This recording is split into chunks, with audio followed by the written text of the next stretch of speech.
We'll have a larger association in future. We look forward for your future services also, and hope you will enjoy interaction.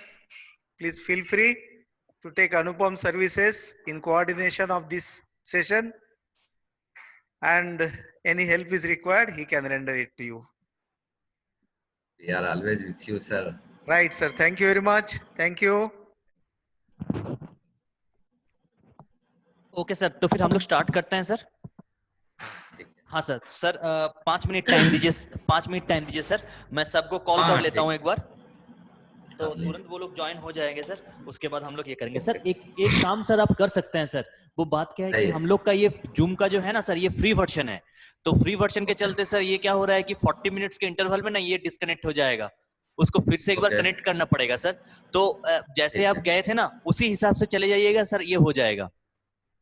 ठीक। हाँ sir, thank you उसमें sir. भी password है, सब डालना पड़ेगा।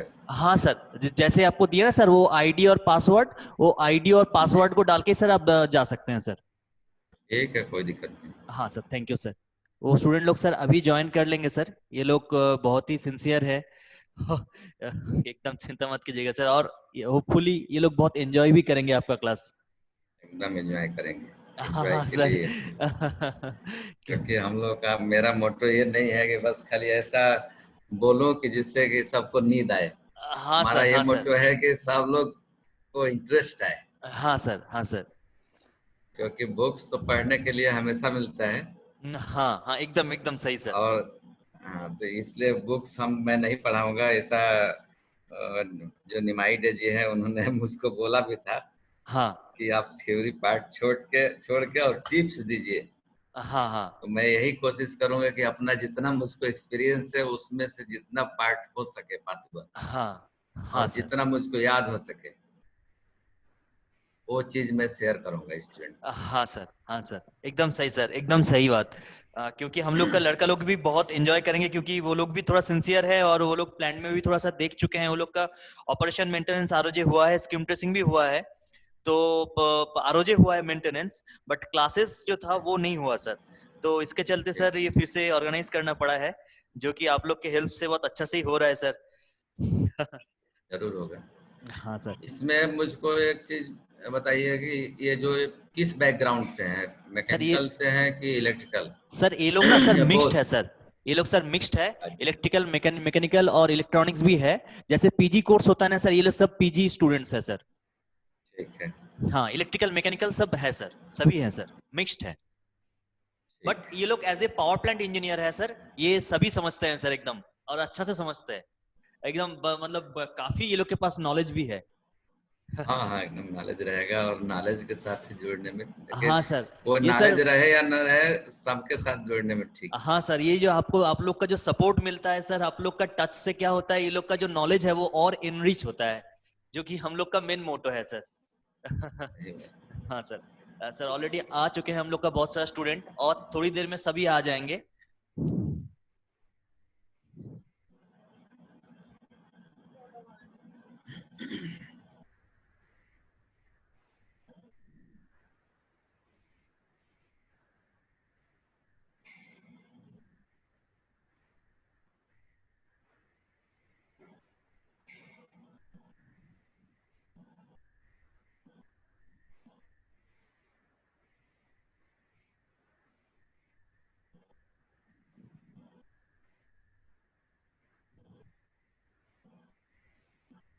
Mister Rupesh Tiwari, आप आवाज सुन रहे हैं मेरा?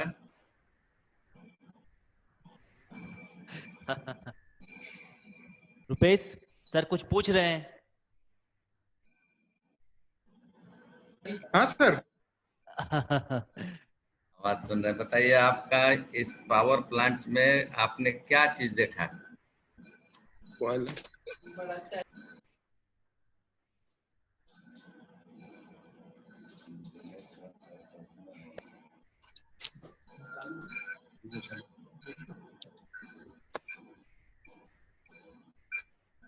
रुपेश तिवारी जी, मैं आपसे पूछ रहा हूँ, क्या आपको इस प्लांट में बहुत क्या समझ में आया है कि कैसा प्लांट है, क्या इसमें आपको अच्छा दिखाई दिया, क्या खराब दिखाई दिया? सर अच्छा खराब है तो फिर सर आपका एक प्रोसेस होता है, उस प्रोसेस से आपका पूरा डीएम प्लांट हो गया, CFP हो गया, टरबाइन हो गया, उसके आगे दूसरा फिर सर दूसरा आप क्या यहाँ जब आप घूमे हैं तो क्या डिफिकल्टी फेस किए हैं? क्या डिफिकल्टी फेस की है हम्म, सर? डिफिकल्टी तो सर हर एक डिपार्टमेंट का अपना अपना कुछ ना कुछ डिफिकल्टीज होते हैं। नहीं, आप क्या फेस किए हैं गए हैं तो? सर मेरे को कुछ देखा जाता सर बॉयलर में बस अपना डिफिकल्टी मेरे लिए सर, मेरे परसेप्शन से बॉयलर में मेरे को डिफिकल्टी फेस हुआ है मेरे को किस टाइप का है? सर। अपने पढ़ाई से रिलेटेड वाटर वॉल ट्यूब्स में, जैसे उसका इरोजन एंड कोरोजन में, उसमें कि मतलब कैसे चेक करते हैं, मेंटेनेंस आपको पॉइंट ऑफ व्यू से। आपको पर्सनली क्या यहाँ दिक्कत हुआ है? कुछ दिक्कत हुआ है घूमने में? नहीं सर, घूमने में कोई दिक्कत नहीं हुई है सर। ठीक है।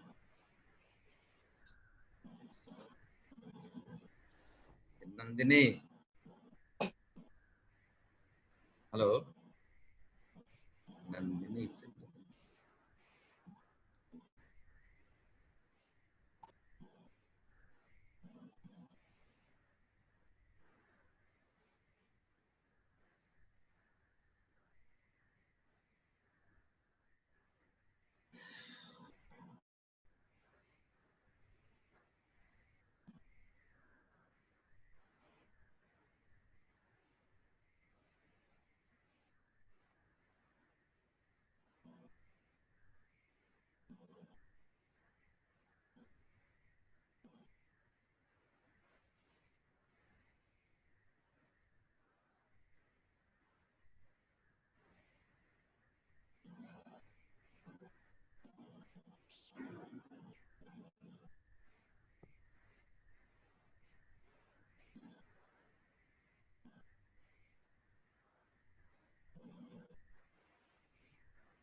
हेलो सर, अनुपम बोल बोलिए रहा था। आप अनुपम बोल रहा था सर। बोलिए। हाँ सर, अब स्टार्ट कर सकते हैं। कितने लोग हुए हैं? सर आ जाएंगे सभी। अभी तक तो 10 जन हुए हैं, बट आ जाएंगे 22 टू 25 तक आ जाएंगे सर। चलिए, और पार्टिसिपेंट कौन है आपका? अच्छा ठीक है सर, अगर आपको वेट करना है तो अम- आप वेट कर। हाँ सर, ठीक है सर, ठीक है सर। अमिताभ साहू, मिस्टर अमिताभ साहू, सुन रहे हैं आवाज? ऐसा तो नहीं पार्टिसिपेंट कि ऑन करके पार्टिसिपेंट सब चला गया पार्टिसिपेट है? करो।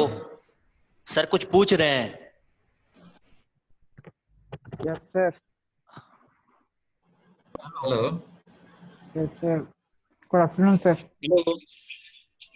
कौन बोल रहे हैं आप? Sir, ठीक है, Sandeep Srivastava. संदीप श्रीवास। संदीप श्रीवास साहब का बैकग्राउंड क्या है? मैकेनिकल है कि इलेक्ट्रिकल है? Sir, electrical. इलेक्ट्रिकल है। आप क्या इस प्लांट में पूरा प्लांट घूमे हैं कि कोई पार्ट? हाँ सर, पूरा प्लान तो घूमा हूँ। पूरा प्लांट घूमे हैं। हम्म, कितना मेगावाट का पूरा प्लांट है? Sir 3400 megawatt.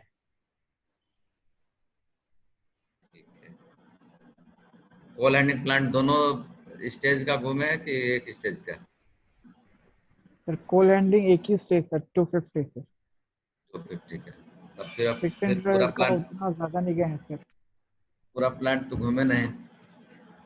यस सर, 600 मतलब 250 का जितना जितना भी पार्ट है वो सब तो हो चुका है, लेकिन 600 में कुछ कुछ नहीं जा पाए हैं सर। 250 का CHP पूरा पूरा प्लांट नहीं है कोल हैंडलिंग का। Yes sir. स्टार्ट करते हैं, ठीक है? Yes sir.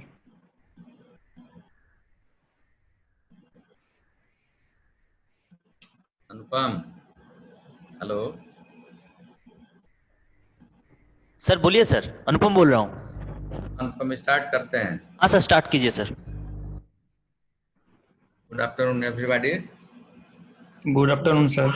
myself Sunil Kumar Rai. I'm looking after the work of O&M, operation and maintenance of coal handling plant.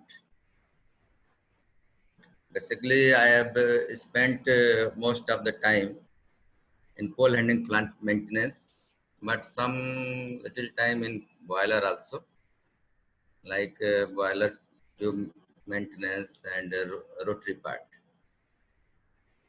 लेकिन आज आप लोगों को कोल हैंडलिंग प्लांट के बारे में ही केवल एक्सप्लेन करूंगा। चल ये कोल हैंडलिंग प्लांट आप देख रहे हैं कि 3400 का पावर प्लांट है और इसका CHP 3 पार्ट में डिवाइड है। Coal handling plant basically coal handling plant नहीं होता है, ये मटेरियल हैंडलिंग प्लांट होता है। This is a type of material handling plant where coal, if handling the coal, we call the coal handling plant. अगर मैं इसमें आयरन और हैंडलिंग करता हूँ, आयरन और कन्वेइंग करता हूँ, तो आयरन और हैंडलिंग प्लांट बोला जाता है। अगर मैं लाइम कुछ हैंडलिंग कर रहा हूँ, तो लाइम हैंडलिंग प्लांट बोल सकते हैं इसको। बेसिकली कोल हैंडलिंग प्लांट कोल के चलते इसको कोल हैंडलिंग प्लांट बोलते हैं, अदरवाइज ये मटेरियल हैंडलिंग प्लांट का एक पार्ट है। और ये मटेरियल हैंडलिंग में coal handling means coal not only coal conveying but coal crushing, sizing, screening, weighing, सारा चीज है जिसमें कि हम मिल को मुझको रिक्वायर्ड साइज जो चाहिए वो रिक्वायर्ड साइज हम यहाँ से फीड करते हैं। यही this is objective of coal handling plant. Coal को प्रोसेस करके और उसको मिल के यहाँ तक पहुँचाना कोल हैंडलिंग प्लांट का ड्यूटी है। कोल हैंडलिंग प्लांट में यही होता है। क्या क्या स्टेज इन्वॉल्व है, जैसे सपोज अगर मैं इसको एक्सप्लेन करूँ तो पहला जो माइंस से कोल निकलता है, और रन ऑफ माइंस मीन्स बहुत पहले जो माइनिंग होता था वो एक्सप्लोसिव लगा के और उसको ब्लास्ट किया जाता था, और ब्लास्ट होने से अनइवन टाइप का साइज कोल वहां निकलता था, जैसे 1000 mm लेंथ का या 1000 से एबव भी होता था या 1000 से नीचे भी होता था, तो डिफरेंट साइज का। लेकिन अभी सरफेस माइनर एक इक्विपमेंट है जो बहुत कॉस्टली होता है। सरफेस माइनर से जब कोल एक्सकेवेशन करते हैं तो अप टू 100 mm तक उसमें साइज रहता है। वहां से कोल आता है माइन से, और यहाँ पहला उसका काम है डंपर अनलोडिंग हापर या कोई भी हापर जहाँ अनलोडिंग करते हैं। अगर ट्रक से कर रहे हैं तो DOH जो डंपर अनलोडिंग होता है, अगर ट्रैक रेलवे से कर रहे हैं तो ट्रैक हापर में अनलोडिंग होता है, जैसा जहाँ सिस्टम दिया रहता है। और उसके बाद पहला काम होता है उसको प्राइमरी क्रशर में या कोई क्रशर में कोल को क्रश करना। लेकिन उसकी इफिशियंसी बढ़ाने के लिए एक होता है प्री स्क्रीनिंग और एक post screening. Pre screening means अगर क्रशर से पहले उसको उसके जो फाइन्स पार्टिकल है उसको स्क्रीन कर दिया जाए तो हमारे क्रशर का efficiency, we can increase the efficiency of crusher. और क्रशर भी कई होता है, क्रशर या तो 2 पार्ट में होता है, 2 स्टेज में क्रशिंग होता है या 3 स्टेज में क्रशिंग होता है। जैसा रिक्वायरमेंट, जैसा हमको रिसीविंग होता है कोल का, उसके अकॉर्डिंग डिजाइन किया जाता है। फिर कोल कन्वेइंग होता है, 1 TP to next TP। TP का मतलब ट्रांसफर पॉइंट।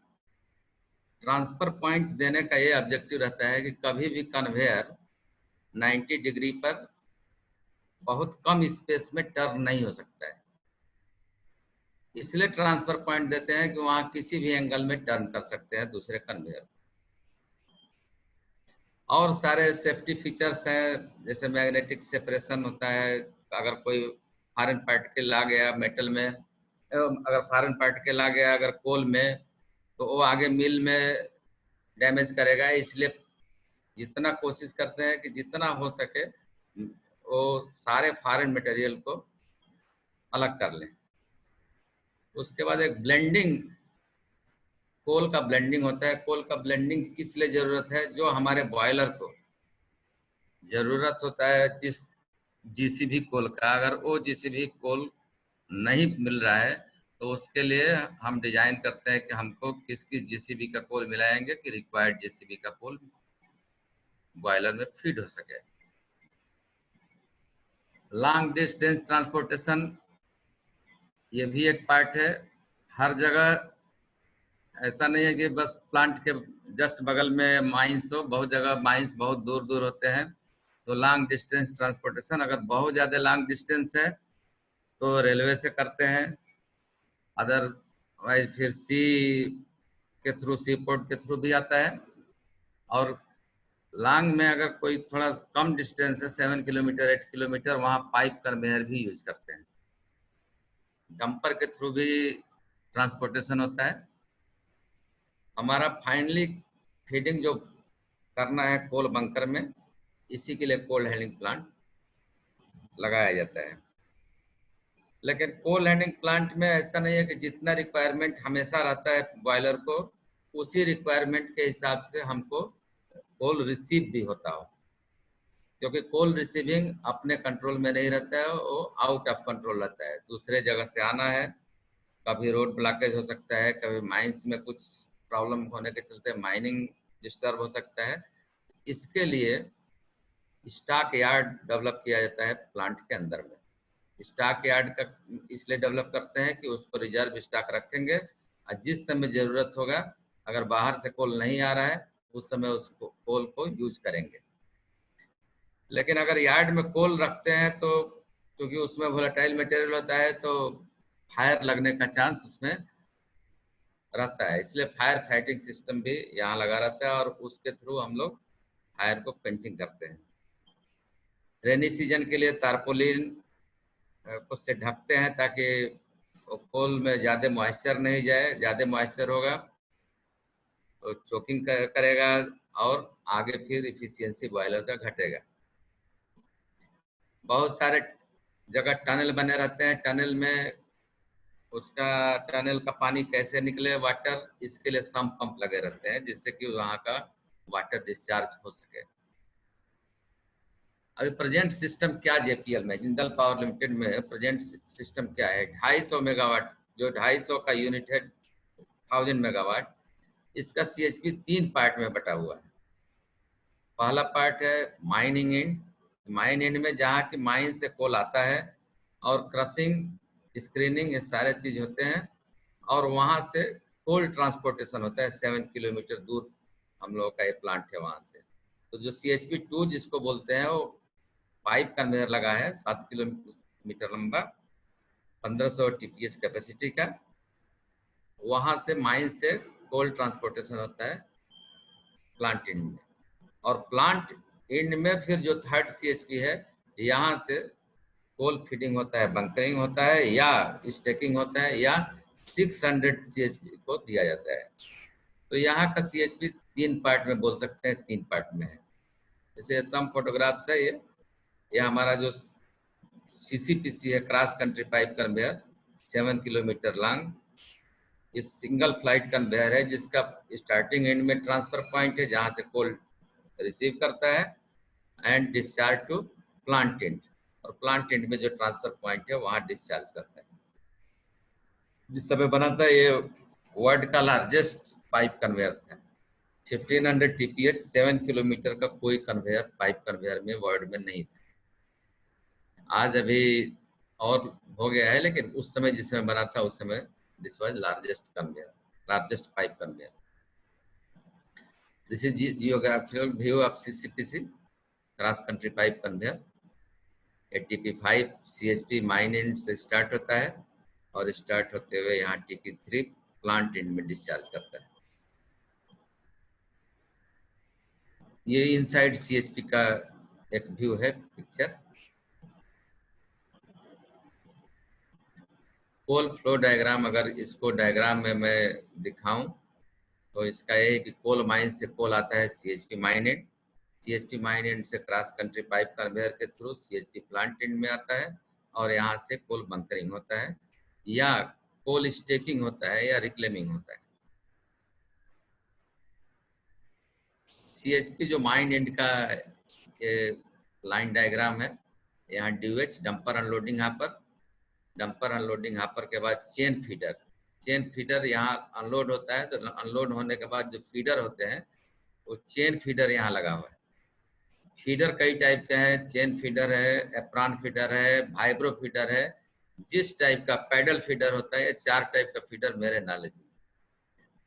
उसके बाद एवांस साइजर प्राइमरी क्रशर को बोलते हैं। सपोज ये मेरा 1000 mm का कोल आ रहा है तो उसको ये ब्रेक करके 250 mm में करता है। और उसके बाद फिर और जगह क्रशिंग लगा हुआ है स्क्रीन, वहाँ फिर और क्रशिंग, इनका क्रशिंग यूनिट बीच में लगा है, वहाँ से क्रशिंग होते हुए ये फाइनली एक बंकर में आता है, RCC बंकर। ये RCC बंकर इसलिए रहता है कि हम ये जिस समय रिसीव होता है कोई जरूरी नहीं है कि उस समय डिस्पैच भी हो रहा हो, तो एक हमको बंकर चाहिए जहाँ की मैं कोल स्टोरेज कर सकूं और जब रिक्वायरमेंट हो उसके अकॉर्डिंग उसको डिस्पैच कर सकूं। यहाँ से होते हुए TP5 ये है ये पोजीशन, यहाँ से क्रॉस कंट्री पाइप कन्वेयर को एक कोल ट्रांसफर होता है। क्रॉस कंट्री पाइप कन्वेयर जैसा मैं पहले बताया कि TP5 से कोल लेता है और TP3 प्लांट एंड में कोल डिस्चार्ज करता है। 1500 TPH टन पर आवर इसका कैपेसिटी है और ये सिंगल पाइप कन्वेयर है। और ये सिंगल पाइप कन्वेयर 1000 मेगावाट के पावर प्लांट का रिक्वायरमेंट फुलफिल किया है, पहले करता रहा है और अभी 600 का भी रिक्वायरमेंट पूरा करता है, पार्शियल रिक्वायरमेंट। इसका अगर एक जनरल अरेंजमेंट पाइप कन्वेयर का अगर लाइन डायग्राम के थ्रू मैं दिखाना चाह रहा हूँ, दिस टाइप का इसमें है।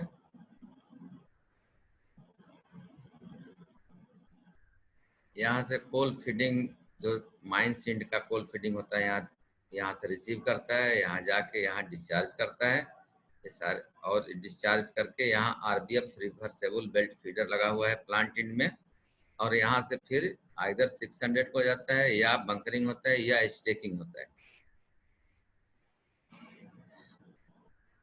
इसमें 3 ट्राली मेंटेनेंस ट्राली लगे हुए हैं, इंस्टॉल किए हुए हैं, जिससे कि हम लोग मेंटेनेंस पूरे कन्वेयर का इस डीजल ऑपरेटेड ट्राली से मेंटेनेंस होता है। पूरे इंटायर 7 किलोमीटर लॉन्ग कन्वेयर है। डेली इसका इंस्पेक्शन होता है और डेली इसका रोलर का इंस्पेक्शन होकर मेंटेनेंस होता है। अगर रिप्लेसमेंट का जरूरत है रिप्लेसमेंट होता है। अगर मैं एक एनिमेटेड व्यू दिखाऊं आपको कि पाइप कन्वेयर किस तरह काम करता है,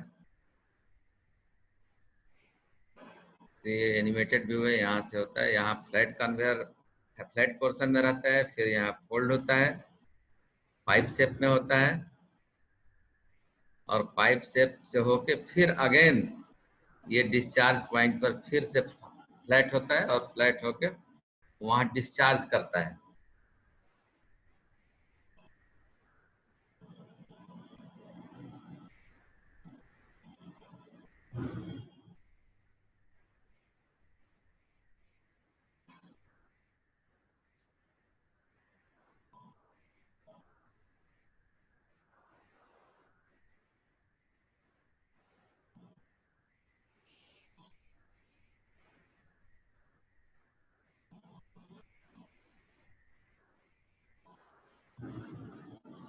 एक वीडियो है जो हम लोग का एक्चुअल यहाँ का जो पाइप कन्वेयर है,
माइंडसेट का है ये।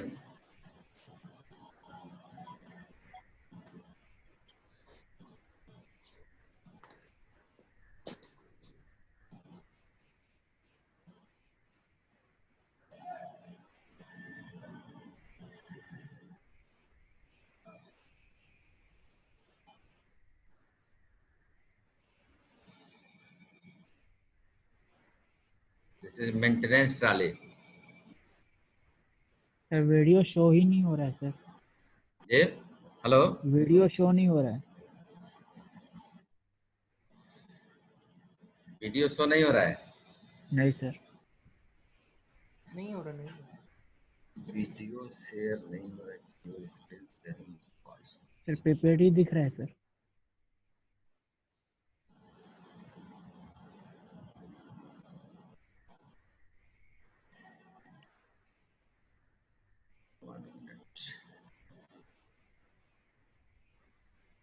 जो एनिमेशन वाला वीडियो था वो शेयर वो दिख रहा था। सर वो दिख रहा था। हेलो, हाँ सर वो दिख रहा था।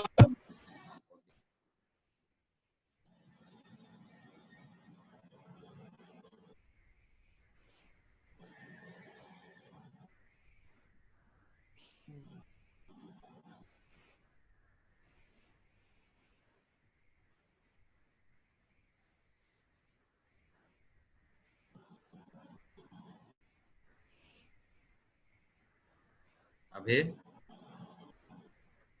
अभी तक तो फिलहाल सर वो ओके का ही बटन दिख रहे हैं, उसके बाद अभी तक तो दिख नहीं रहे।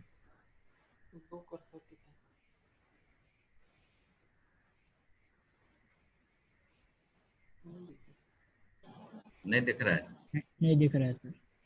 Sir general arrangement of CCPC है ना सर, वो दिखता है पूरा ट्रॉली है। सर ये एक स्लाइड है।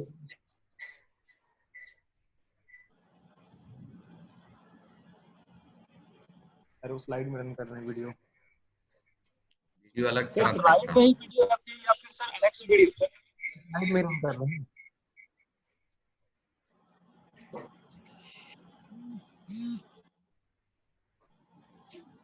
Sir general arrangement of CCPC है ना, इसी में सर वीडियो है क्या सर? इसी में हाइपर लिंक किया हुआ है। हाँ सर ये तो दिख ही रहा है सर। अभी दिख रहा है ये? हाँ सर। नहीं, ये वीडियो दिख रहा है कि नहीं? नहीं दिख रहा है सर वीडियो अभी भी। नहीं दिख रहा है। ठीक है, अभी एक मिनट।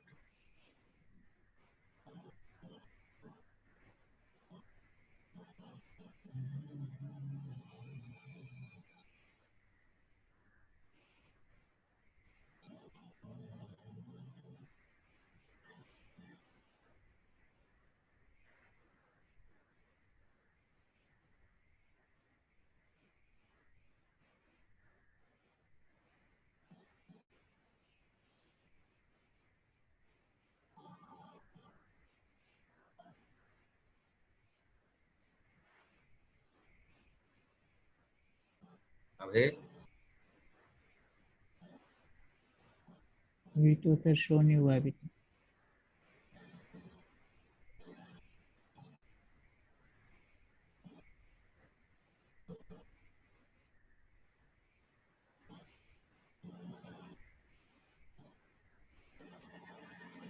फिर कैसे?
कहाँ से आएगा भाई? शेयर।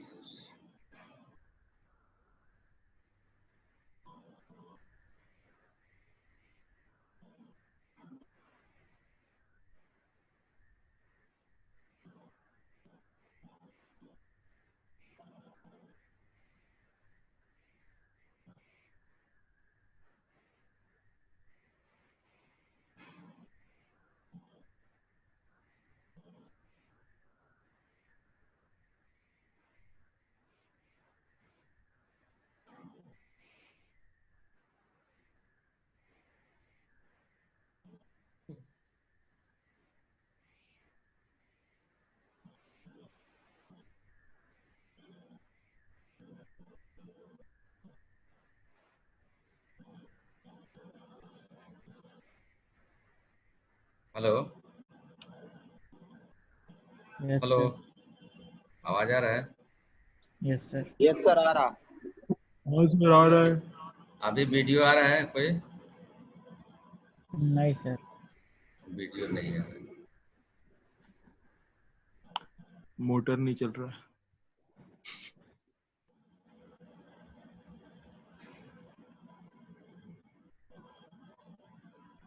ठीक है, चल, वीडियो नहीं आ रहा है तो फिर आगे देखते हैं। कितने बार सर वीडियो देख चुके हैं सर? वीडियो छोड़ देते हैं अभी।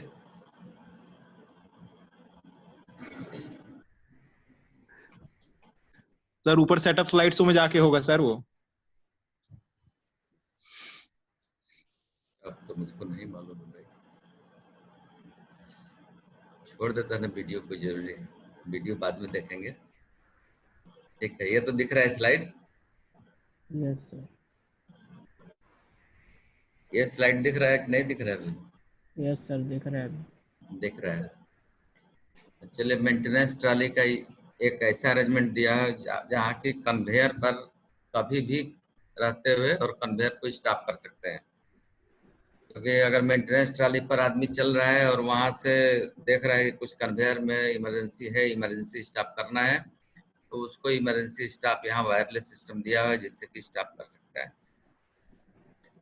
जो हमारा इनसाइड का ऐसा लाइन डायग्राम है।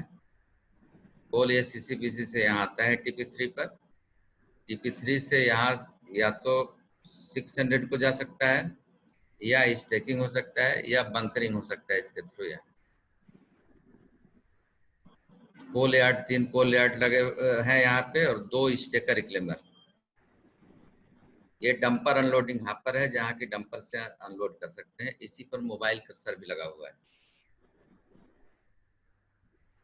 मेजर इक्विपमेंट, अब CHP क्या क्या होता है मेजर इक्विपमेंट में अगर मैं देखूं तो चेन फीडर एक है मेजर इक्विपमेंट, जहाँ की डंपर अनलोड करता है तो फीडिंग करने का अरेंजमेंट दिया रहता है, उसको चेन फीडर। ये चेन फीडर होता है, एप्रॉन फीडर होता है, और भी बहुत सारे अरेंजमेंट है जहाँ जैसे हाइब्रो फीडर है। जो भी जैसा जरूरत है उसके अकॉर्डिंग डिजाइन करके उसको लगाया जाता है। कहीं अगर ट्रैक आना है तो ट्रैक हापर लगाया जाता है, और उसमें उसके नीचे में पैडल फीडर लगाया जाता है। दूसरा जो इसका सबसे है मेजर क्रसिंग। क्रसर भी बहुत टाइप के होते हैं। जैसे सपोज मैं डबल रोल क्रसर में रोल क्रसर का बात करूं, रोल क्रसर होता है जिसमें कि डबल रोल भी होता है, 4 रोल भी होता है, जिससे कि क्रसिंग होता है, लेकिन वो कई स्टेज में करते हैं। लेकिन हैमर वाले भी क्रसर होते हैं, रिंग ग्रेनुलेटर, जिससे कि एक सिंगल स्टेज में ही क्रसिंग हो सकता है। अगर 100 mm आए तो उसको हमारा जो रिक्वायरमेंट प्लांट का होता है -20 mm, तो अप टू 20 mm तक हमको साइज देना चाहिए मिल का इफिशियंसी मेंटेन करने के लिए। कन्वेयर अगर मैं बोलूँ, उसका सबसे जो मेजर पार्ट है कन्वेइंग सिस्टम। अगर मैं CHP का देखूं तो 80% कन्वेयर ही रहता है, 20% में अदर इक्विपमेंट रहते हैं। और इस कन्वेइंग सिस्टम में belt, fluid coupling, gear box, ये सारे चीज लगे हुए हैं। बेल्ट को अगर मैं कैटेगरी करूं तो बहुत 2-3 टाइप का जो पावर प्लांट में यूज होते हैं। Steel card belt, nylon fabric belt. Fabric belt का 2 पार्ट होता है, एक नायलॉन एक polyester fabric EP belt. Steel card का एक क्रॉस सेक्शन व्यू है। स्टील कार्ड में बीच में स्टील कार्ड स्टील का रहता है और अलग अलग स्पेसिफिकेशन में अलग अलग साइज का रहता है। उसके पास उसके ऊपर में ब्रेकर रहता है जिसको कि यहाँ इसके ऊपर में फिर बाइंडिंग रबड़ रहता है और उसके ऊपर जो कैरिंग साइड में कवर रबड़ रहता है। सेम चीज नीचे भी रहता है इसके कार्ड के। अगर वही फैब्रिक बेल्ट में देखो तो फैब्रिक बेल्ट में प्लाई जो इस कलर में आप देख रहे हैं, ये प्लाई जितना प्लाई का, अगर ये जैसे इस फोटो में देख रहे हैं, ये फोटो बोल रहे 4 प्लाई का बेल्ट है। उसके ऊपर बाइंडिंग रबड़ रहता है, फिर टॉप कवर और बॉटम कवर, और सेम नीचे भी उसी तरह जैसा यहाँ बाइंडिंग रबड़ रहता है उसी तरह नीचे भी रहता है। अगर कोई बेल्ट पर ऐसा प्रिंटेड किया हुआ है, इसका कुछ मीनिंग रहता है और ये मीनिंग हर एक इंजीनियर को मालूम होना चाहिए। पावर प्लांट इंजीनियर जो भी है उसको मालूम होना चाहिए। स्टील कार्ड की अगर मैं बात करूं तो इस पर लिखा है phoenix ST 1800 8x5 FR DIN K4, आगे इतना दिया है। इसमें फोनिक्स तो कंपनी का नाम हो गया। ST 1800, ST का मतलब हो गया स्टील कार्ड, 1800 उसका टेंसाइल स्ट्रेंथ है, 1800 किलो न्यूटन पर metre width of belt. 8x5 का मतलब हुआ 8 mm top cover thickness and 5 mm bottom rubber thickness. FR का मतलब fire resistance. Generally coal handling plant, जो भी थर्मल पावर प्लांट में, कोल हैंडलिंग प्लांट में FR ग्रेड का बेल्ट देते हैं। वहीं आयरन ओर प्लांट में M24 का बेल्ट देते हैं। FR ग्रेड का वहां जरूरत नहीं होता है क्योंकि आयरन ओर में आग लगने का, फायर का कोई पॉसिबिलिटी नहीं रहता है। डिन अगर लिखा है डिन K4, इसका मतलब एक स्टैंडर्ड है। इसी स्टैंडर्ड में बेल्ट का स्पेसिफिकेशन, सारे स्पेसिफिकेशन इसी स्टैंडर्ड के अकॉर्डिंग बना रहता है। ये जो दिया रहता है वो कंपनी का अपना सीरियल नंबर रहता है। ये हम लोगों के लिए नहीं, केवल एक बेल्ट का रेफरेंस के लिए रहता है कि अगर कोई सपोज मैन्युफैक्चरिंग डिफेक्ट निकलता है तो उसको रिफर करते हैं तो फिर वो अपने यहाँ चेक करता है कि क्या इसमें प्रॉब्लम आया।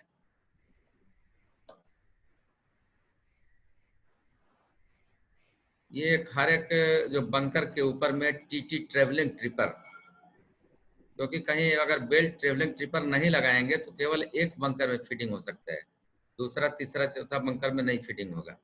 तो ट्रेवलिंग ट्रिपर क्या मतलब है? वो एक ट्रिपर रहता है जो ट्रेवल कर सकता है, रेल लाइन ऊपर लगा रहता है या स्क्वायर रहता है और वो जितने बंकर हैं वो बंकर के ऊपर वो ट्रेवल कर सकता है और जो बंकर में चाहेंगे तो उस बंकर में फिटिंग कर सकते हैं। स्टेकर रिक्लेमर CHP का सबसे बड़ा इक्विपमेंट है और आपको ये बता दूं कि जो इसमें बेयरिंग लगा रहता है, स्लीव बेयरिंग, वो पूरे प्लांट का सबसे बड़ा बेयरिंग होता है। इससे बड़ा बेयरिंग पूरे प्लांट में किसी इक्विपमेंट में नहीं है। CHP में तो नहीं है, पूरे प्लांट में इतना बड़ा बेयरिंग कोई और नहीं होता है। स्टेकर कम रिक्लेमर क्या है? यहाँ बकेट टाइप, जो देखिए आगे बकेट लगा है, बकेट टाइप स्टेकर रिक्लेमर है। ये अभी जो जितने स्टेकर रिक्लेमर आए उसमें सबसे मॉडर्न इसको बोलते हैं।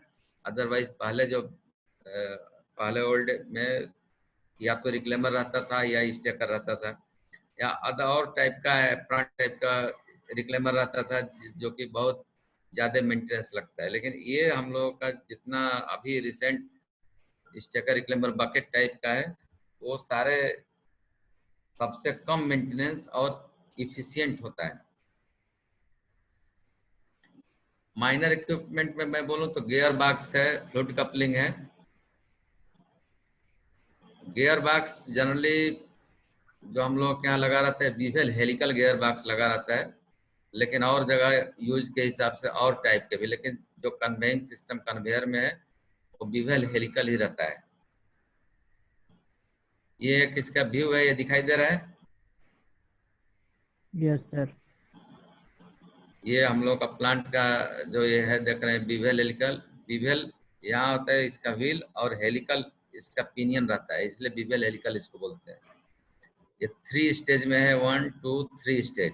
ये 3 स्टेज रिडक्शन है। इस टाइप का इसमें अरेंजमेंट रहता है। दोनों तरफ बेयरिंग रहता है, बीच में व्हील रहता है, गियर। अगर गियर बॉक्स में मैं अगर बोलूं कि क्या चीज मेंटेनेंस और क्या एक इंजीनियर को जानना चाहिए, पहला तो ये कि हमेशा एक चीज थंब रूल है कि इसमें जो भी बेयरिंग लगेंगे वो C3 क्लियरेंस के लगेंगे। C3 क्लियरेंस नॉर्मल क्लियरेंस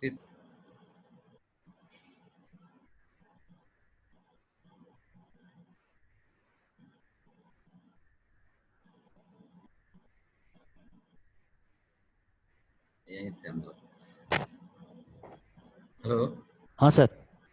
ठीक, गियर बॉक्स का मेंटेनेंस के लिए बोला था कि एक इंजीनियर को क्या जानना चाहिए। पहला तो ये कि इसमें बेयरिंग हमको जो भी लगाना है वो C3 क्लियरेंस का बेयरिंग लगाना है। अगर रिकमेंडेशन OEM का C4 का है तो C4 में जाना है, अदरवाइज कुछ भी नहीं मालूम है तो हमको C3 में जाना है। जहां बहुत ज्यादा हीट होने का ट्रेंड है वहां C4 में रिकमेंडेशन रहता है, अदरवाइज C3 बेयरिंग लगे रहते हैं। सेकेंड, इसका बैकलेस हमेशा मेंटेनेंस पीपल को बैकलेस जानना चाहिए कि बैकलेस क्या है। जब भी मेंटेनेंस इंजीनियर एक मेंटेनेंस कराता है गियर बॉक्स का, उसको बैकलेस जानने की जरूरत है। और बैकलेस हर एक गियर बॉक्स का साइज के अकॉर्डिंग होता है। जो गियर के टीथ में गैप होता है उसी को बैकलेस बोलते हैं। और वो बैकलेस हमको सपोज देखो इसको, इसके बीच में जो गैप रहता है इसको बैकलेस बोलते हैं। और हर जो गियर है उसके बीच में एक बैकलेस होता है, लेकिन जो लिमिट है उस लिमिट में होना चाहिए। अगर सपोज लिमिट से ज़्यादा हो तो इसमें टीथ का कंटेक्ट कम रहता है, और लिमिट से कम हो तो टीथ इसमें जाम चलता है। दोनों कंडीशन ही गियर बॉक्स के लिए ठीक नहीं होता है। इसलिए जो अप्रोप्रिएट जो हमारे रिकमेंडेड इसमें बैकलेस है, जैसे बहुत बड़ा गियर बॉक्स 650 किलोवाट का है तो 0.28 उसमें या 2.5 से 2.3 तक बैकलेस रहे तो उसको चलेगा। उससे ज़्यादा रहता है तो फिर उसको हमको सेट करना चाहिए। और उससे कम है उसको भी 0.25 से 0.3 के बीच में रखने का ट्राई करना चाहिए। उसके बाद एक फ्लूइड कपलिंग आता है। फ्लूइड कपलिंग क्यों दिया रहता है? गियर बॉक्स और मोटर के बीच में फ्लूइड कपलिंग दिया जाता है। उसका रीजन है कि जब भी स्टार्ट करते हैं तो स्टार्टिंग टार्क बहुत हाई होता है। वो हाई टार्क ना हो, मोटर पर लोड कम रहे, इसलिए फ्लूइड कपलिंग लगाते हैं। फ्लूइड कपलिंग क्या करता है कि स्लोली सॉफ्ट स्टार्ट करता है, धीरे धीरे धीरे धीरे लोड को जैसे जैसे स्पीड बढ़ता है उसके अकॉर्डिंग लोड बढ़ते जाता है, और फिर कुछ सेकंड बाद फुल स्पीड में चलना शुरू होता है। एक इसका वीडियो है कैसे काम करता है फ्लूइड कपलिंग।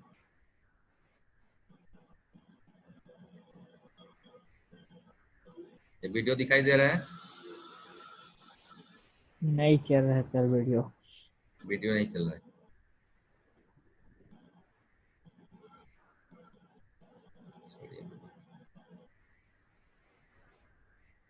एक इक्विपमेंट होता है इनलाइन मैग्नेटिक सेपरेटर।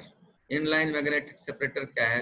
अगर मैग्नेट कोई है और मैग्नेट को मैं चलते हुए बेल्ट में यूज करूं मेटल सेपरेशन के लिए, क्योंकि हमेशा हर एक मेटल के लिए बेल्ट को स्टॉप नहीं कर सकते हैं, तो रनिंग बेल्ट में कैसे सेपरेशन हो इसके लिए इनलाइन मैग्नेटिक सेपरेटर लगा रहता है।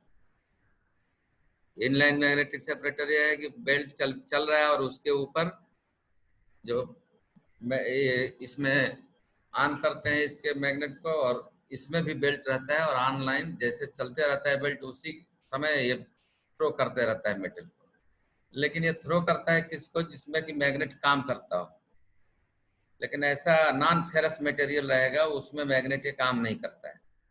तो नॉन फेरस मटेरियल के लिए फिर नेक्स्ट इसके आगे फिर दिया रहता है मेटल डिटेक्टर।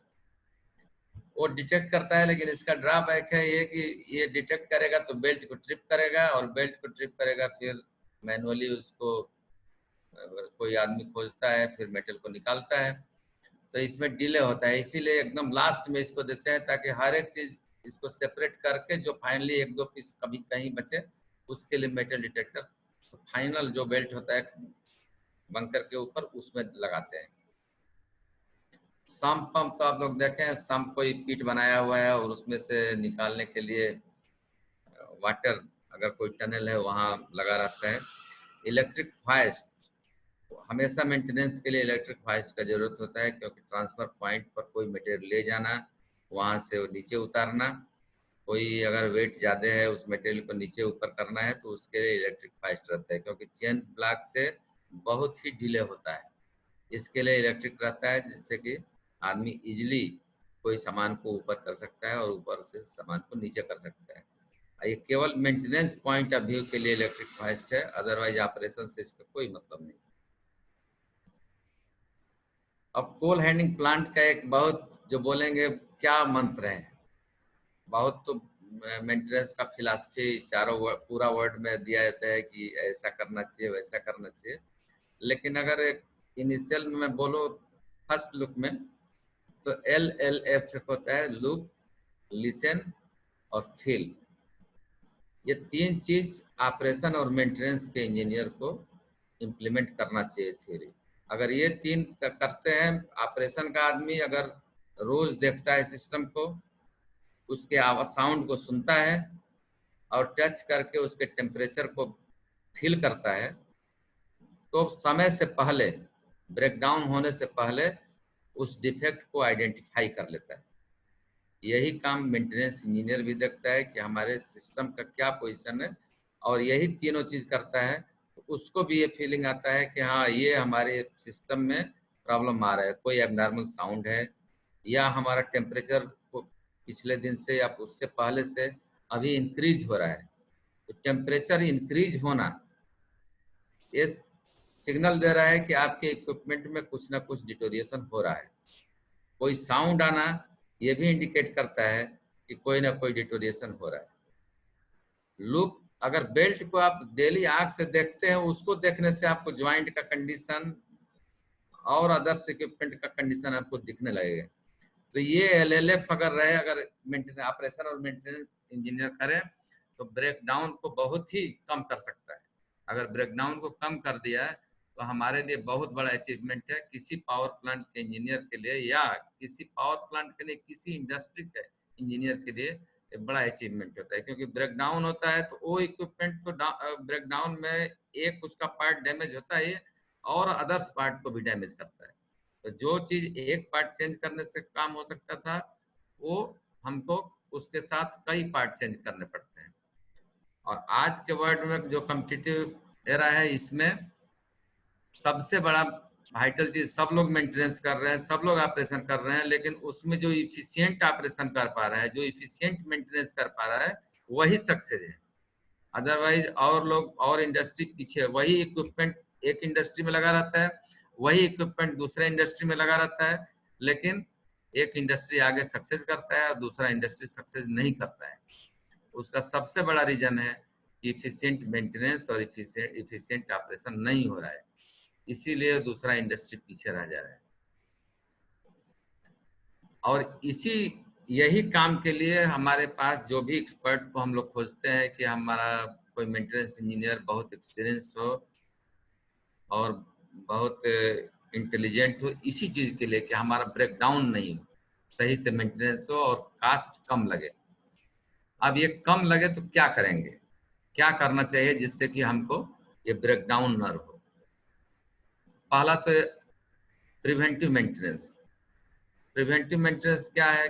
डेली उसको अगर सपोज मान लीजिए एक शेड्यूल मैंने बनाया और शेड्यूल बना के उसको चेक किया, हो सकता है कुछ भी सिग्नल नहीं दे रहा हो, लेकिन कोई क्रैक दिखाई दे रहा है, तो इमीडिएट उसको रिपेयर कर देंगे उस PM में, तो हमको आराम, कोई आगे ब्रेकडाउन नहीं होगा। PM का एक शेड्यूल हर जगह, जो जिसका जो एक्सपीरियंस है प्लांट के अकॉर्डिंग PM का शेड्यूल बनता है, उसका चेकलिस्ट बनता है, हमको क्या क्या चेक करना चाहिए। अभी तो हम लोग के यहाँ जो PM का चेकलिस्ट बन रहा है इंडस्ट्री में, आज के डेट में होटलों में ये चेकलिस्ट बन रहा है कि हमको क्लीनिंग कैसे करना चाहिए, क्लीनिंग में क्या क्या चीज हमको देखना है। एक होटल वाला भी ये काम कर रहा है। क्यों कर रहा है? क्योंकि एक आदमी जाएगा कोई भी चीज चेक करने के लिए, तो उसमें हो सकता है कि अगर उसके पास चेकलिस्ट नहीं हो तो 10 आइटम में 2 आइटम को छोड़े। लेकिन अगर चेकलिस्ट रहेगा और उसमें टिक टिक करना पड़ेगा या कोई पैरामीटर दिया है उस पैरामीटर को चेक करेगा, तो वो चीज आइडेंटिफाई कर लेगा कि हाँ ये पैरामीटर इससे डिफरेंट है। सपोज वो आयल चेक कर रहा है और आयल में देख रहा है कि आयल इस लेवल में होना चाहिए लेकिन इससे तो नीचे है, तुरंत वो टॉप अप कर दिया। तो check list is very important हर एनी प्रिवेंटिव मेंटेनेंस। उसका एक फॉर्मेट में दिखा रहा हूँ, और डेली लॉग, रिकॉर्ड बुक, ये सब जो भी है, प्लानिंग फॉर नेक्स्ट डे। आज प्लानिंग करेंगे कल के लिए, तो कोई भी डिफेक्ट आइडेंटिफाई हो जाएगा। पीएम में डिफेक्ट, एक तो पीएम में डिफेक्ट खोजते हैं, अगर माइनर डिफेक्ट है उसको इमीडिएट करेंगे, मेजर डिफेक्ट है उसको प्लानिंग के साथ करेंगे। और पीएम का शेड्यूल कैसे बनता है? तो पीएम का शेड्यूल कहीं ऐसा स्टैंडर्डाइज नहीं है जिससे कि आपको एक बुक में दे दे कि आपका ये पीएम शेड्यूल है, आप लीजिए। आपको अपने प्लांट के अकॉर्डिंग शेड्यूल बनाना है। आपका प्लांट का कितना रनिंग आवर है, आपका प्लांट का कौन सा इक्विपमेंट वाइटल है, कौन सा इक्विपमेंट इसेंशियल है और कौन सा इक्विपमेंट डिजायरेबल है, उसके अकॉर्डिंग बनाते हैं। किसी का मंथली बनाएंगे, किसी का वीकली बनाएंगे, किसी का फोर्टनाइटली बनाएंगे। ऐसा एक चेकलिस्ट का एग्जांपल मैं हम लोग के यहाँ जो दिया हुआ है, इतना चेकलिस्ट एक कन्वेयर का अगर मैं बोलूँ, सीसीपीसी मेंटेनेंस ट्राली का, तो इसमें ये इतने पॉइंट डिफाइन किए हुए हैं। इसमें और पॉइंट जैसे जैसे होता रहता है, कुछ ऐड करते हैं, कुछ डिलीट करते हैं।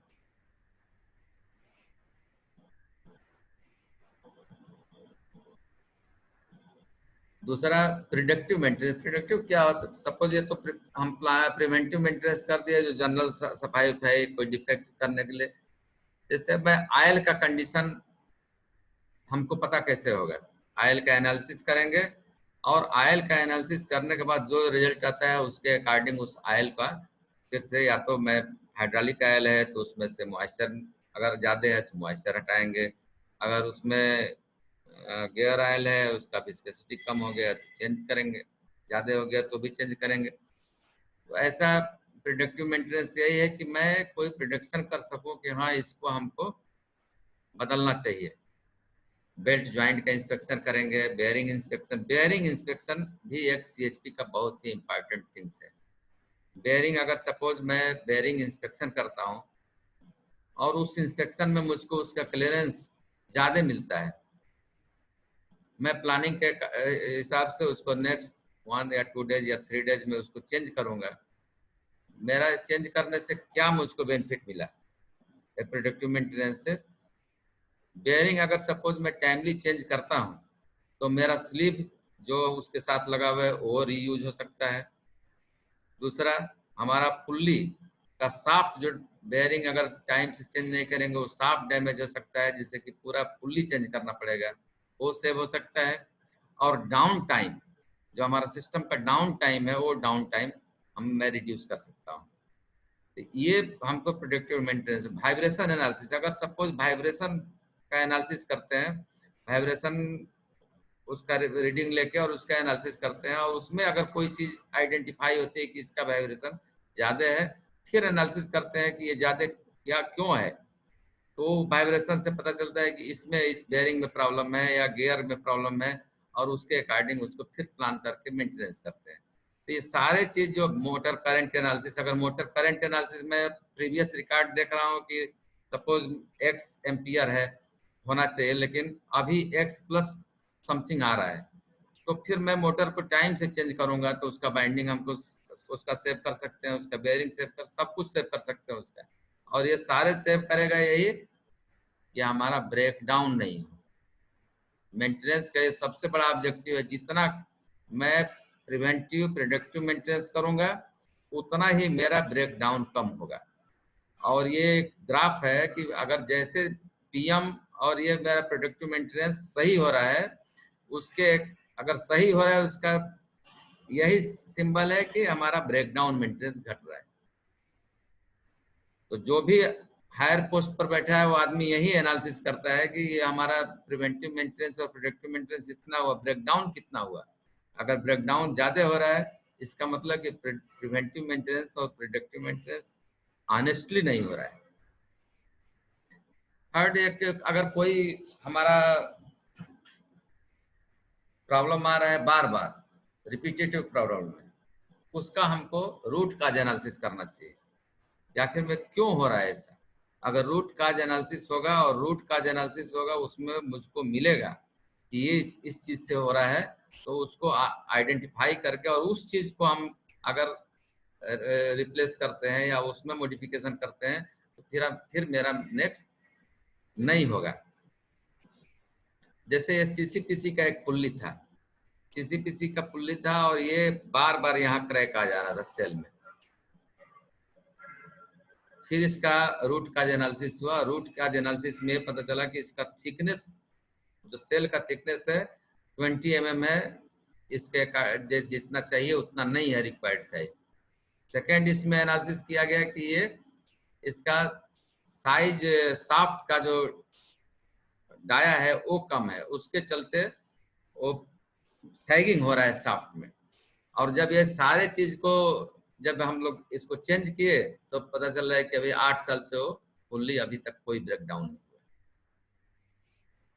रिंग फीडर, इसमें एक और नया मॉडिफिकेशन कर दिया गया, रिंग फीडर लगा दिया गया जिससे कि टेपर लॉक, और ये पहले रिजिड हैप था, इसके चलते फ्लेक्सिबिलिटी आ गया और ये पुल्ली में ब्रेकडाउन खत्म हो गया। तो ऐसा रूट काज एनालिसिस करने से सबसे बड़ा यही फायदा है।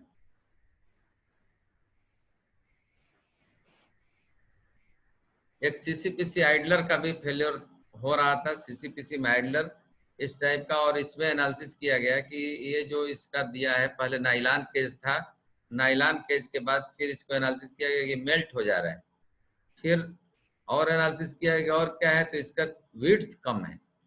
फिर आगे नेक्स्ट हैवी ड्यूटी का, जो पहले लाइट ड्यूटी था और लाइट ड्यूटी से इसको हैवी ड्यूटी में, और ग्रेजुअली चेंज करते गए हम लोग। और करने के बाद जो पहले हमारा आइडलर का कंजम्पशन 25 पर डे था, आज वो कंजम्पशन हमारा 8 to 10 आ गया है पर डे। इस टाइप का बहुत सारे इशू है जिसको कि अगर आरसीए करते हैं उसमें ये चीज आता है। और रेगुलर अगर हेल्थ चेकअप करते हैं इक्विपमेंट का, रेगुलर मतलब एक कोई भी, अगर मैं हमारा एक्सपीरियंस बोल रहा है कि इस इक्विपमेंट में इतने दिन पर इसको चेक करना चाहिए, अगर वो करते हैं तो हमारा ब्रेकडाउन मेंटेनेंस कम होगा, ब्रेकडाउन कम होगा। इसके बाद मेंटेनेंस और ऑपरेशन का बहुत एक मेजर जो चीज है आज के डेट में, जिसको कि प्रायोरिटी, फर्स्ट प्रायोरिटी रखा जाता है। Production is must but safety is first. क्योंकि एक इक्विपमेंट में अगर ब्रेकडाउन हो जा रहा है उसको रिप्लेस कर सकते हैं, लेकिन अगर एक कोई फटल एक्सीडेंट हो जाता है उसको नहीं कर सकते हैं। या एक्सीडेंट नहीं हो के बहुत सारे ऐसे कोल हैंडलिंग प्लांट में है जो कि इनडायरेक्ट आपको किल कर रहा है। जैसे सपोज यहाँ अगर डस्ट इमिशन हो रहा है, डस्ट इमिशन हो रहा है तो डेली कुछ ना कुछ हम डस्ट इनहेल कर रहे हैं, और उसके चलते जो हमको डिजीज होगा वो इन फ्यूचर हमको 10-20 साल के बाद वही एक्सीडेंट टाइप का ही होगा जो रोग होगा, और उसके बाद फिर डिजीज वो क्योरेबल नहीं रहेगा। तो ये इसके लिए हमको सबसे बड़ा चीज है कि हम कितना कम कर सकते हैं, डस्ट कितना कम कर सकते हैं, और उसके लिए बहुत सारे सिस्टम लगे रहते हैं। जैसे अभी डस्ट एक्सट्रैक्शन सिस्टम, जो डस्ट को एक्सट्रैक्ट करता है और फिर से बंकर में डाल देता है, जिससे डस्ट बाहर में उड़ता नहीं है। स्प्रिंकलिंग सिस्टम दिया रहता है यार्ड में, जहाँ से कि हमेशा स्प्रे होता रहता है, जब रिक्लेमिंग करते हैं तो डस्ट नहीं उड़ता है। तो ये सारे सिस्टम तो लगे हुए हैं, लेकिन ये सब सिस्टम लगने के बाद हमको एक्सीडेंट नहीं हो, कैसे नहीं हो, तो हम परमिट टू वर्क अगर पीटीडब्ल्यू प्रॉपर लेते हैं, मुझको एक इक्विपमेंट का काम करना है तो क्या क्या चीज का परमिट लेना चाहिए, ये चीज इंजीनियर को जानकारी होना चाहिए। और अगर उस परमिट उसके लिए जो रिक्वायर्ड है वो लेता है तो एक्सीडेंट होने का पॉसिबिलिटी कहीं से नहीं है।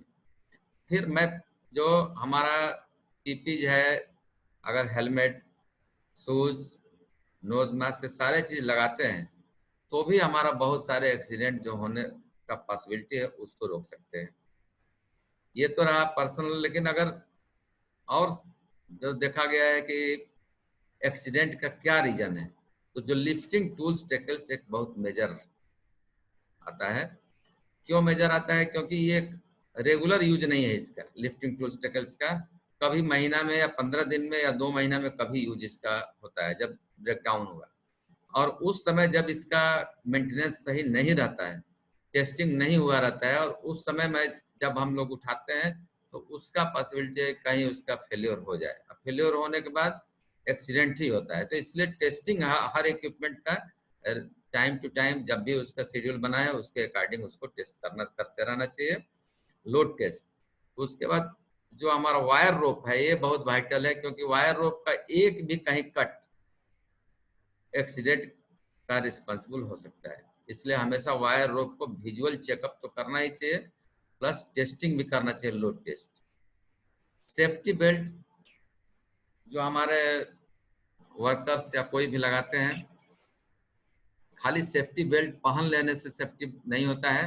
हमारा सेफ्टी बेल्ट का कंडीशन कैसा है और उसको कैसे यूज करना चाहिए ये जानकारी होना चाहिए। हमारे इंजीनियर को जानकारी होना चाहिए, हमारे लेबर को जानकारी होना चाहिए, हमारे मैकेनिक को जानकारी होना चाहिए।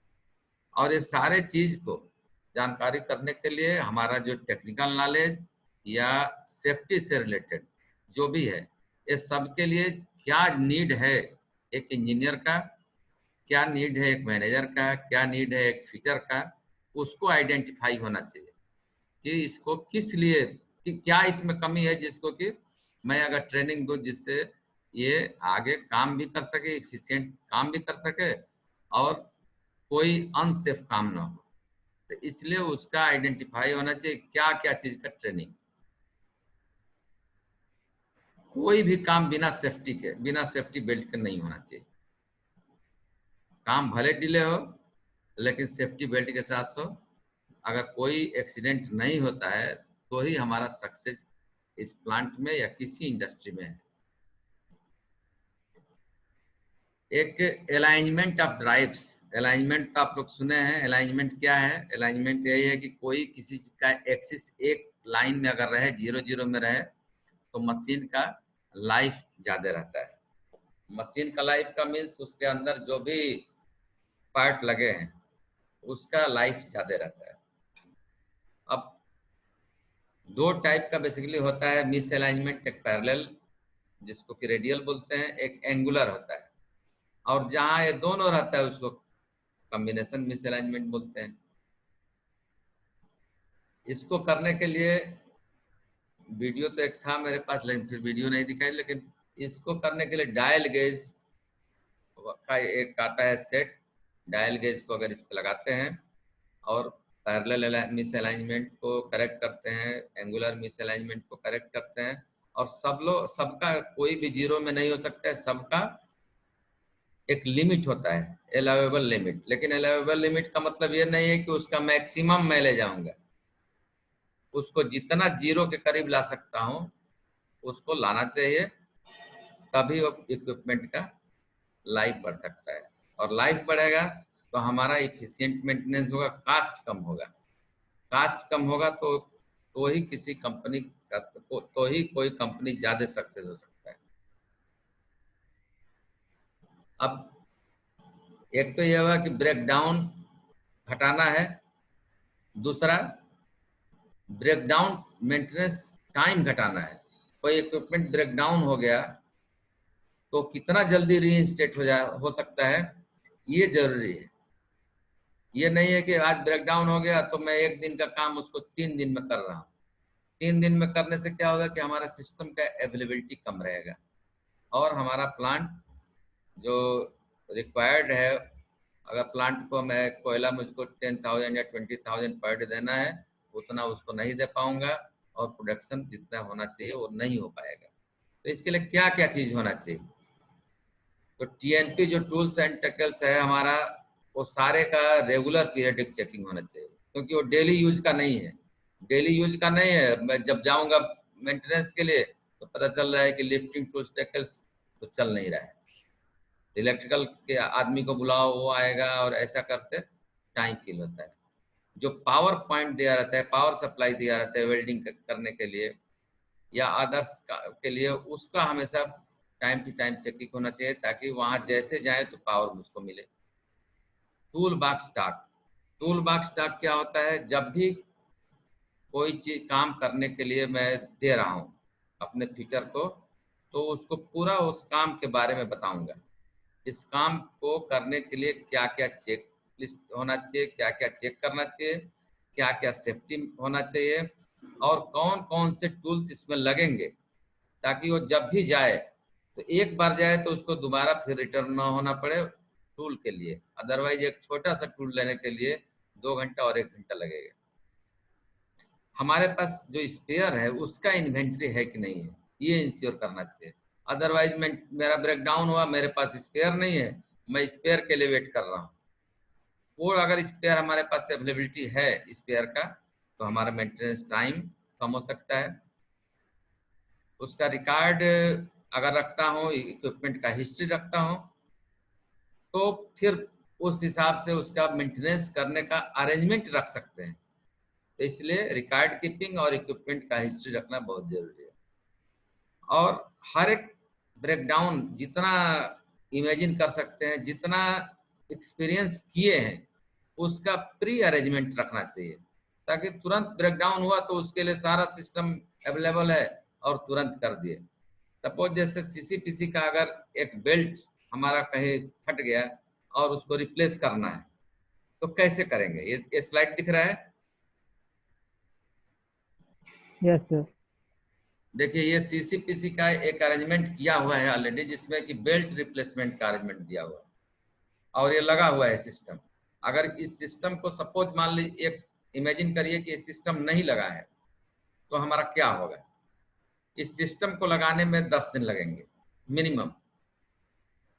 ये सिस्टम ऑलरेडी लगा हुआ है और ये सिस्टम लगाने से मैं जितना प्लांट में टाइम का किया हूँ, रिकॉर्ड देखा हूँ, हर जगह से हमारा टाइम 1/3 से भी कम लगता है बेल्ट रिप्लेसमेंट में। और ये सिस्टम आपको बहुत रेयर जगह मिलेगा। इस सिस्टम को थोड़ा एक्सप्लेन कर दूं। ये सीसीपीसी हमारा बेल्ट एक्चुअल ऐसे होके यहाँ से होते हुए यहाँ से ऐसे करके और ये जाता है, ये यहाँ से ऐसे होते हुए ये जाना है इस तरह। एक 2 ड्रम लगा हुआ है, इसमें एक क्वाइलिंग ड्रम जिसमें कि एम्प्टी ड्रम होता है, एक डी क्वाइलिंग जिसमें कि बेल्ट, नया बेल्ट इसमें लोडेड रहता है और ड्राइव के साथ सिंक्रोनाइज करते हैं। और जैसे जैसे ये ओपन होता जाता है, डी क्वाइलिंग होता है, उसी अकॉर्डिंग से क्वाइलिंग भी होता है। रनिंग में दिख रहा है। Yes sir. ये ऐसा अरेंजमेंट है कि जिससे कोई भी ब्रेकडाउन, अगर सपोज ये अरेंजमेंट है तो हमको सीसीपीसी बेल्ट रिप्लेस करने में 24 घंटे में रिप्लेस कर सकते हैं। अदरवाइज ये अगर अरेंजमेंट लगा के नहीं रखे हैं, ये हमारे पास अरेंजमेंट नहीं है, तो उसको चेंज करने में 10 दिन लगेंगे। ये एक एग्जाम्पल है इस टाइप का। और भी अरेंजमेंट होना चाहिए। सपोज जैसे पुल्ली चेंज करना है, पुल्ली के लिए मुझको क्या क्या अरेंजमेंट चाहिए? वाइट्स चाहिए, उसके लिए चेन ब्लॉक चाहिए, उसको शिफ्ट करने के लिए क्या चाहिए? अगर हो सकता है बहुत हाइट वाला जगह है, वहां पे ऑलरेडी गियर बॉक्स रखते हैं, वहां पुल्ली रखते हैं ताकि हमारा मेंटेनेंस टाइम रिड्यूस हो सके। ये बहुत ही आज के डेट में बहुत ही जरूरी है। एसओपी मेंटेनेंस का हर जगह साइट पर अवेलेबल होना चाहिए। ये नहीं है कि मैं वहां गया, आज हो सकता है कि मुझको 6 महीना बाद कुछ आ रहा है मेंटेनेंस और मैं वहां गया और वहां जाके कुछ डाटा मुझको चाहिए, इसका क्या प्रोसीजर है, और प्रोसीजर देखने के लिए फिर मुझको आना पड़ेगा ऑफिस में। तो ऐसा एक एक कॉपी हर लोकेशन पर रखा जाता है, जहाँ की तुरंत निकाला और देख लिया और देख के वहीं का वहीं विदिन 5 मिनट्स में रिजॉल्व कर दिया। इसे benchmarking to be prepared of each maintenance activity.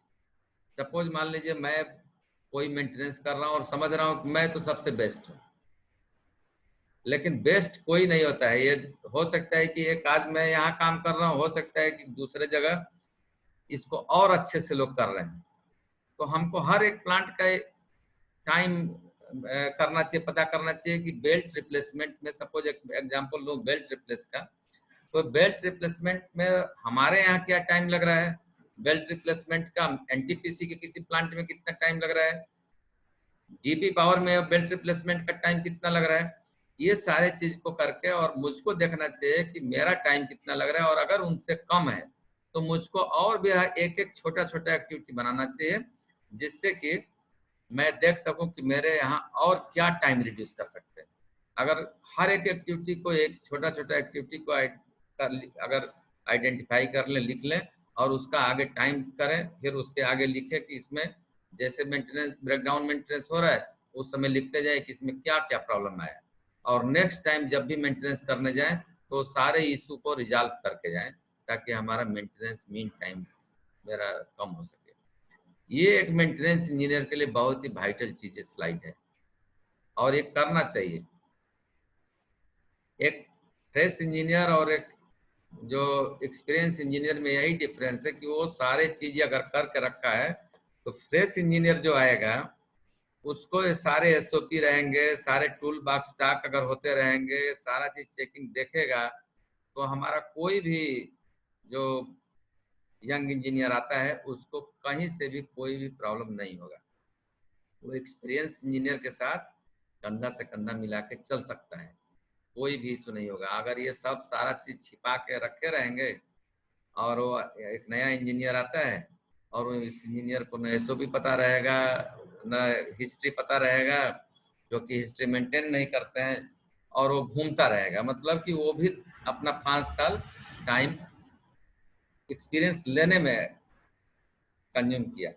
इसलिए अपना मेंटेनेंस जो इंजीनियर है, जो एक्सपीरियंस है, वो सारे रिकॉर्ड ओपन रखने चाहिए, सारे रिकॉर्ड मेंटेन रखने चाहिए, ताकि वो जो फ्रेश इंजीनियर आ रहा है तो उस रिकॉर्ड को देख के कम से कम उतना टाइम उसका किल ना हो, फिर नेक्स्ट कुछ सोचने का उसको टाइम मिले। कास्ट कैसे रिड्यूस कर सकते हैं, क्योंकि सारा चीज ये काम हम जितने भी कर रहे हैं, efficient operation, efficient maintenance, reduce to maintenance mean time, ये सारे इसी के लिए कर रहे हैं क्योंकि मेंटेनेंस कास्ट मेरा कम, मेंटेनेंस कास्ट कम करना फाइनल सबका यही ऑब्जेक्टिव है। उसका ये कि तो स्पेयर हमको अच्छा क्वालिटी का मंगाना चाहिए, ऐसा नहीं कि लाए अपने घर के लिए अच्छा क्वालिटी लाते हैं, कंपनी के लिए कुछ भी आ जाए, तो इसलिए हमेशा अच्छा क्वालिटी का स्पेयर करना चाहिए। वेंडर डेवलप करना चाहिए। कभी कभी जो ओईएम ओरिजिनल इक्विपमेंट मैन्युफैक्चरर होता है, वो कई टाइम उसका, अगर ये 100 रुपीज का एक्चुअल कास्ट है तो उसको उसका ओवरहेड बहुत ज्यादा है तो 500 ले रहा है। अगर वेंडर डेवलप करते हैं और उसका क्वालिटी उसी हिसाब से मेंटेन रखते हैं तो उसका कास्ट हो सकता है कि कम आए। लेकिन वेंडर डेवलपमेंट केवल नॉट ओनली फॉर कास्ट, एक और है कि अगर सपोज सप्लाई में बहुत डिले करता है ओईएम अगर सप्लाई में डिले करता है, मीन्स हमको 5 साल पहले, अगर 2 साल लगाता है कि 2 साल में इसको सप्लाई में लूंगा, तो 2 साल पहले मुझको स्पेयर रखना पड़ेगा। लेकिन अगर वेंडर डेवलप करके रखे हैं जो कि 6 महीना में दे देगा, 2 महीना में दे देगा, तो वो भी एक कास्ट सेविंग है। अब हमको एक स्पेयर का एप्रोप्रिएट डायमेंशन और फिटिंग उसका कैसा करना है, ये मुझ एक जो मेंटेनेंस इंजीनियर को बहुत ही जानकारी होना चाहिए, क्योंकि किस टॉलरेंस में उसको लगाना है। सपोज गियर कपलिंग का अगर मशीनिंग करना है और वो मशीनिंग करने में मैं लिमिट नहीं जानता हूँ कि इसका लिमिट क्या होना चाहिए, कितना बोर होना चाहिए और बोर का लिमिट क्या होना चाहिए, अगर ये नहीं जानता हूँ तो या तो वो फिट नहीं होगा, या फिट होगा तो लूज फिट होगा, लूज फिट होगा तो उसका स्पेयर का लाइफ कम मिलेगा, और लाइफ कम मिलेगा तो मेंटेनेंस कास्ट मेरा बढ़ेगा। तो इसलिए उसका सही डायमेंशन मालूम होना चाहिए और फिटमेंट उसका डायमेंशन मालूम होना चाहिए। फिर नेक्स्ट आता है कि अगर मैं सब कुछ अच्छा रखता हूँ और स्किल्ड मैन पावर ना रहे तो फिट करने वाला कैसे फिट करेगा, तो इसलिए स्किल्ड मैन पावर होना चाहिए। और कोई भी हमारा जो एक्सपीरियंस इंजीनियर है उसको अपने सबऑर्डिनेट को ट्रेनिंग देना चाहिए और नॉलेज शेयरिंग करना चाहिए, जिससे कि वो उस चीज को सही ढंग से कर सके, चाहे either employ or supply labour, या कोई कंट्रैक्टिंग एजेंसी का आदमी है या स्टाफ है, सबको अपना नॉलेज शेयर करना चाहिए और उसको ट्रेनिंग देना चाहिए। हमेशा अभी क्रिएटिविटी, इनोवेटिव आइडिया हर फील्ड में ये चीज आ रहा है, चाहे एजुकेशन हो, चाहे हमारा इंडस्ट्री हो। पहले जो एजुकेशन होता था और पूछा, एक अकबर और बीरबल का स्टोरी पढ़ाया जाता था और पूछता था क्वेश्चन, अकबर ने क्या कहा, और उसका फिर एक आता था कि बीरबल ने क्या जवाब दिया। अब वैसा स्टडी नहीं हो रहा है, अभी अकबर बीरबल का वही स्टोरी है, लेकिन स्टूडेंट को पढ़ाया जाता है कि अगर आप अकबर होते और क्या क्वेश्चन कर सकते, और बीरबल होते तो उसका क्या और आंसर दे सकते। टीचर के लिए भी डिफिकल्ट है और एक जो स्टूडेंट है उसके लिए भी है, और डिफिकल्ट है, लेकिन इससे उसके अंदर क्रिएटिविटी क्रिएट किया जा रहा है। अगर उसके अंदर एक क्रिएटिविटी आ गया तो फिर आपको और ज्यादा जरूरत नहीं करने का है, वो खुद ही कुछ ना कुछ इम्प्रूवमेंट का काम करने लगेगा। और जब इम्प्रूवमेंट का काम करेगा तो इम्प्रूवमेंट इसीलिए होता है कि उसका कास्ट सेविंग हो, हमारा सही से सिस्टम चले, और सही से सिस्टम चलेगा तो कास्ट सेविंग होगा ही। एक बहुत छोटा एग्जांपल है, जैसे अभी ये जो कन्वेयर चूट होता है उसमें पंचर होता है, चूट पंचर, और चूट पंचर सपोज 12 बजे रात को हुआ, 12 बजे रात को आइडेंटिफाई हुआ। अब उसको रिपेयर करने के लिए सपोज इतना हाइट है, पूरा एक टीम जाएगा और इसको करने में 3-4 घंटे लगेंगे, लेकिन 3-4 घंटे में बहुत सारे कोल स्पिलेज हो गया। जैसे देखिए, उस कोल अगर स्पिलेज हो गया, मैं नहीं मेंटेनेंस कराता हूँ उसको, उस समय रिपेयर नहीं कराता हूँ, तो हमारा बहुत सारे कोल स्पिलेज, और कोल स्पिलेज होगा तो फिर उसको क्लीनिंग करने में फिर मैन पावर जरूरत ज्यादा आएगा, और फिर हमारा मेंटेनेंस कास्ट या ऑपरेशन कास्ट बढ़ेगा।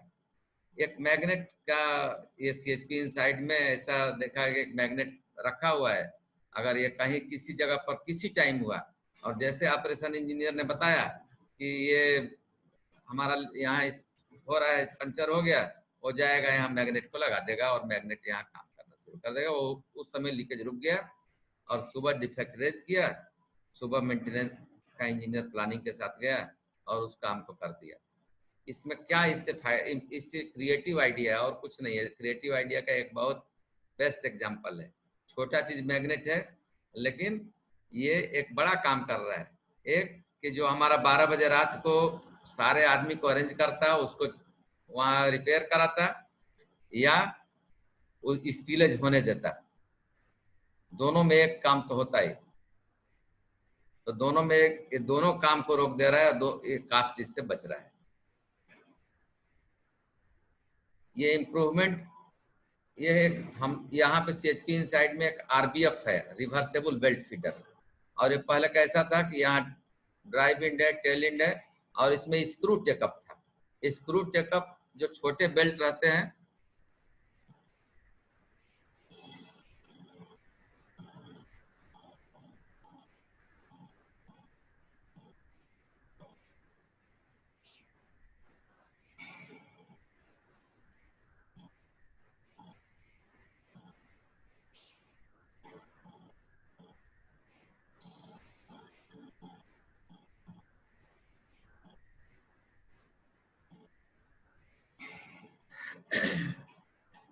लास्ट पॉइंट अगर मैं बोलूं तो हर एक प्लांट में जो expertise service, expert services, OEM,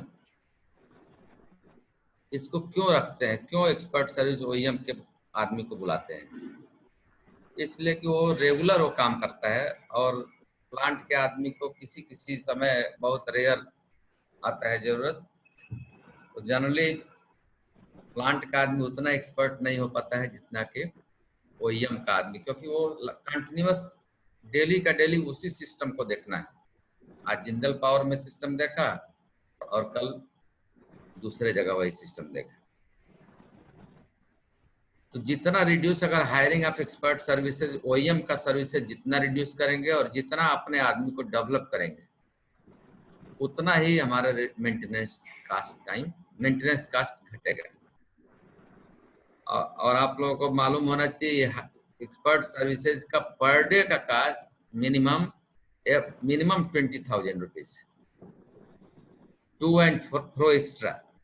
अगर वो आके 4 दिन 5 दिन रहता है मेंटेनेंस के लिए तो 1 लाख रुपया उसका मेंटेनेंस का कोई एक छोटा सा आइटम है और उसको 4-5 दिन आएगा और केवल सुपरविजन करता है, सारा काम जो कंट्रैक्टिंग एजेंसी है वो करता है।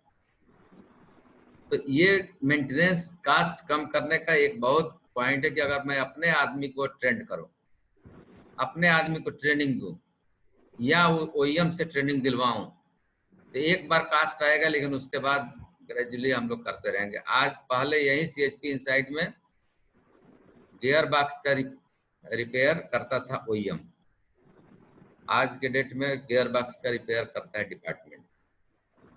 हाइड्रोलिक सिस्टम का लफिंग सिलेंडर चेंज करता था ओईएम, आज 1 साल से हाइड्रोलिक सिलेंडर जो लफिंग सिलेंडर है वो चेंज करता है डिपार्टमेंट अपने। तो इस टाइप के जितने काम है, ये काम अगर धीरे धीरे ओईएम का एक्सपर्ट सर्विस कम करेंगे तो हमारा कास्ट घटेगा। एक बीच में मैं भूल गया आप लोगों को बताना, फ्लूइड कपलिंग, आवाज जा रही है ना मेरा सबको? Yes sir. फ्लूइड कपलिंग में एक ऑयल फिलिंग होता है। उस ऑयल फिलिंग कैसे करते हैं? वो ऑयल फिलिंग में हर जगह ओईएम देता है कि इतना डिग्री इसका एंगल देता है कि इतना डिग्री हमको ऑयल फिलिंग करना है। वो डिग्री मुझको मेजर होना चाहिए। कैसे मेजर करते हैं? सपोज ये बॉडी में देख रहे हैं बोल्ट, ये बोल्ट को काउंट कर हैं। स्लाइड शो नहीं हो रहा है सर। स्लाइड शो नहीं हो रहा है, एक मिनट।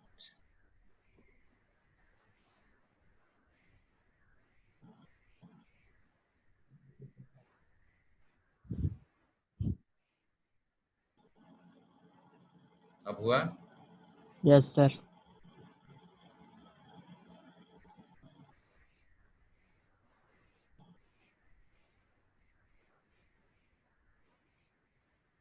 स्लाइड शो हो रहा है अभी ना? Yes sir. ये देखिए बॉडी पर बोल्ट दिखाई दे रहा है इसका। इस बोल्ट को काउंट करेंगे, क्योंकि जाके वहां डिग्री अगर कोई बोला तो वहां डिग्री तो मेजर नहीं करेंगे, पेपर जैसा पेपर में डिग्री मेजर कर लेते हैं। तो यहाँ जो इसका जहां से ऑयल फिलिंग करना रहता है उस पहले तो बोल्ट को काउंट करते हैं कि कितना नंबर से बोल्ट है। सपोज 36 नंबर से, इट मीन्स एक बोल्ट के बीच में 10 डिग्री हुआ। अगर सपोज ओईएम का रिकमेंडेशन है कि इस फ्लूइड कपलिंग के इस कन्वेयर के लिए हमको 90 डिग्री पर ऑयल फिलिंग करना है, तो मैं ऑयल यहाँ सपोज यहाँ से ऑयल फिल किया और उसको 9 नंबर बोल्ट को घुमाया, इतना घुमाया कि ना ये हमारा यहाँ से यहाँ 9 नंबर बोल्ट आ गया। और वहां अगर ऑयल गिरना शुरू हुआ तो गिरने देंगे, अगर गिरना नहीं शुरू किया तो फिर से ऑयल उसमें टॉप अप करेंगे, और जब गिरना शुरू हो जाएगा यहाँ लाएंगे, फिर टेस्ट करेंगे, फिर अगर गिरना चालू हो गया मतलब हमारा सही इसमें ऑयल फिलिंग हो गया। अगर ऑयल ज्यादा हो जाता है तो क्या होगा और कम होगा तो क्या होगा? अगर सपोज इसको मैं भर दूं पूरा, इसको भर देता हूं तो सबसे बड़ा प्रॉब्लम रिजिड कपलिंग बन जाती है, फ्लूइड कपलिंग नहीं रहती है। और जब रिजिड कपलिंग हो जाएगा तो ये जो हमारा सॉफ्ट स्टार्ट हो रहा है मोटर का, वो सॉफ्ट स्टार्ट नहीं होगा। इसलिए इसको जरूरी है ऑयल फिलिंग जानना कि कितना डिग्री जो रिकमेंडेशन दिया है उतना डिग्री मेजरमेंट होना चाहिए। और बेयरिंग का क्लियरेंस जो बार बार आ रहा है कि C3 का क्लियरेंस, C4 का क्लियरेंस हमको मेंटेन करना चाहिए। तो बेयरिंग फिटमेंट या बेयरिंग का इंस्पेक्शन, जो उसका आउटर रेस और बाल या रोलर और इनर रेस के बीच में फीलर गेज डालेंगे और बेयरिंग को घुमाएंगे। अगर वो जितना उसमें से फीलर गेज मैक्सिमम पास होता है वही उसका क्लियरेंस हुआ। किसी बेयरिंग को नया है तो वो जो लिमिट दिया है उस लिमिट में है, लेकिन और कितना लिमिट पर जाए तो मुझको चेंज करना चाहिए। थ्योरेटिकली उसको नेक्स्ट क्लियरेंस का जितना हो अगर जाए, सपोज मैं नॉर्मल क्लियरेंस कर रहा हूँ या C3 क्लियरेंस इसमें यूज करना है, तो उसको तब तक यूज करूंगा कि C4 में न पहुंच जाए। C4 जब तक रहेगा तब तक उसको चेंज नहीं करेंगे, और जब C4 के बाद C5 में होगा तो उसको चेंज कर देंगे। ये दो चीज जरूर जानना चाहिए। गियर बॉक्स में कैसे जानेंगे कि हमारा इनपुट शाफ्ट का बेयरिंग डैमेज हो गया है?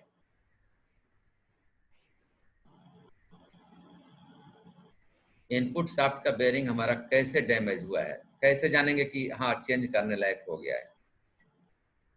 ये जो हमारा इनपुट शाफ्ट है, ये इनपुट शाफ्ट है, इंटरमीडिएट है।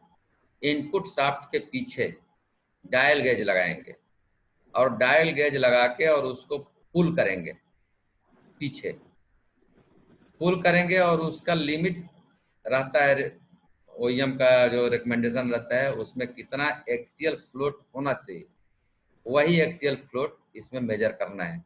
क्योंकि इसमें टेपर रोलर बेयरिंग लगा रहता है और ये ऊपर नीचे दो मतलब चारों डायरेक्शन में ये मूव कर सकता है, तो इसलिए वहां से कभी भी जनरली फिटर यही बोलता है कि ऊपर नीचे हो रहा है तो बेयरिंग खराब हो गया है, इसको चेंज कर दीजिए। लेकिन ऊपर नीचे होना उसका नेचुरल फेनोमेना है, इस हमेशा इसमें जब देखना है तो हमेशा एक्सियल फ्लोट देखना है, ये पीछे आगे कितना हो रहा है। अगर वो 0.5 से ज्यादा हो रहा है तो उसके बेयरिंग में प्रॉब्लम है, 0.5 से कम हो रहा है तो उसके बेयरिंग में प्रॉब्लम नहीं है, उतना फ्लोट होना चाहिए। तो इतना ही, थैंक यू। आपको कुछ और डाउट है इस प्रेजेंटेशन में जो मैं बोला हूँ, इसमें कुछ और क्वेश्चन है तो यू कैन आस्क, आप पूछ सकते हैं।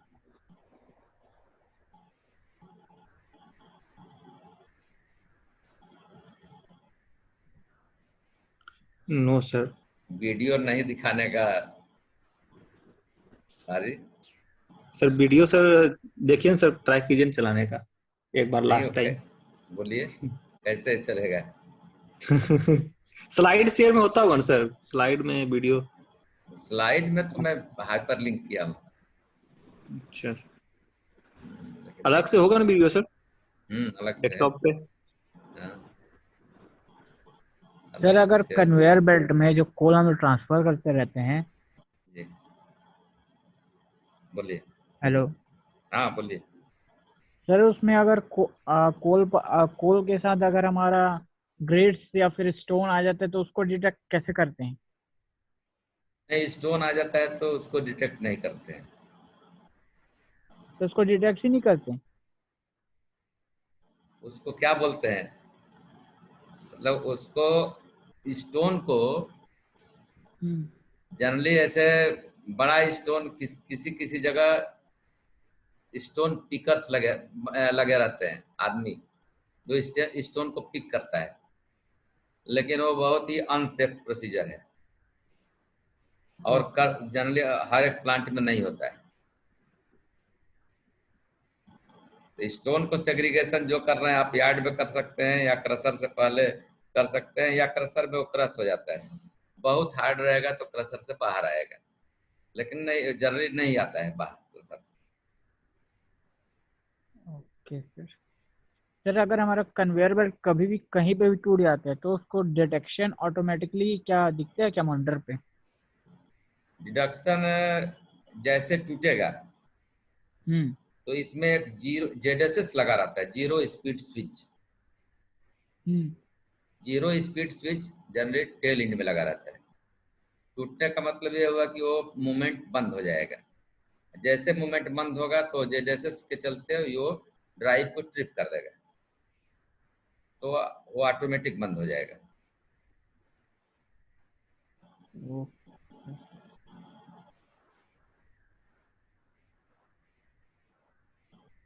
Okay sir.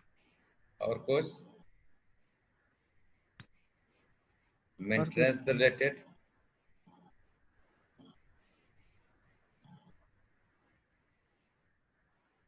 नहीं सर।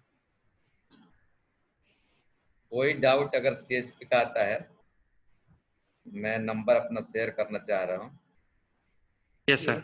अगर आप लोग कभी भी फील होता है कोई डाउट एनी टाइम, तो मेरा मोबाइल नंबर नोट कर लीजिए 7898903340। एक बार रिपीट सर। 7898903340। Okay sir. हर एक आदमी के लिए मेरा अपील है, अगर CHP से रिलेटेड कोई क्वेश्चन है मन में आता है, उसको आस्क करना है, और हो सकता है मैं उसी समय रिप्लाई दे दूं, और हो सकता है कि मैं भी नहीं आए तो फिर मैं उसको सर्च करके, क्योंकि कोई डॉक्टर और कोई इंजीनियर 100% परफेक्ट नहीं होता है। सबके सामने एक प्रॉब्लम आता है, हम लोगों के भी सामने प्रॉब्लम आता है, और कभी कभी सारा एक्सपीरियंस फेल हो जाता है। रिसेंटली एक बड़बिल यहाँ का प्लांट जानते हैं, GSPL का बड़बिल प्लांट है, यस सर, यस पता है? Yes sir. GSPL बड़बिल में एक पाइप कन्वेयर लगा हुआ है, और उस पाइप कन्वेयर का लेंथ बहुत छोटा है, 3 पार्ट में है, लेकिन वो पाइप कन्वेयर 3300 TPH का कन्वेयर था। Pipe conveyor down hill conveyor है, मीन्स अभी तक इधर जितना आप लोग देखे हैं कन्वेयर को हाइट में, लेकिन वहाँ हाइट से नीचे आ रहा है, डाउन हिल कन्वेयर, और वो 300 TPH पर वहाँ का इंजीनियर रन करा पा रहा, जो 3300 के बदले 300 ओनली। इसका मतलब ये नहीं है कि वो इंजीनियर वहाँ का बेवकूफ है या उस इंजीनियर को नहीं आता है, लेकिन वो उस कन्वेयर के बारे में नहीं जान रहा है।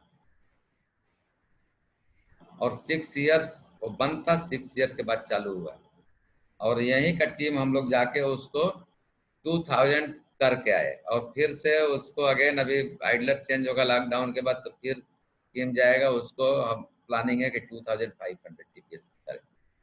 तो हर एक आदमी प्रॉब्लम देखता है, हो सकता है किसी का दिमाग उसमें काम करता है, किसी का दिमाग नहीं काम करता है, तो इसलिए कोई जरूरी नहीं है, लेकिन कोशिश यही करूँगा कि आप लोगों का CHP का कोई भी क्वेश्चन रहेगा या कोई कहीं प्रॉब्लम हो तो उसको आप लोग बेहिचक पूछिए और उसको रिप्लाई दिया जाएगा। Okay okay sir. Okay sir, thank you sir. Thank you Thank you, sir. sir. Thank you.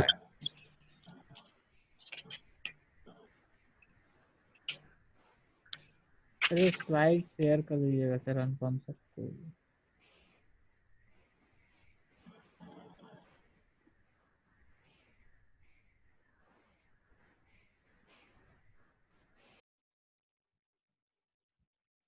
Thank you sir. चल दिया सर। चले गए, चलो ठीक। हाँ। Thank you wearable. अरे अरे द्विवेदी बिल्कुल सर, आज जी, बाहर नहीं गए? आज बाहर नहीं गए? कहाँ बाहर जाते हैं भाई, यहीं तो रहते हैं पड़े पड़े। अरे मार्केट वार्केट जाने वाले थे तो। मार्केट डेली नया नया पकवान बन रहा है सर, डेली नया नया पकवान। हाँ क्या करूंगा।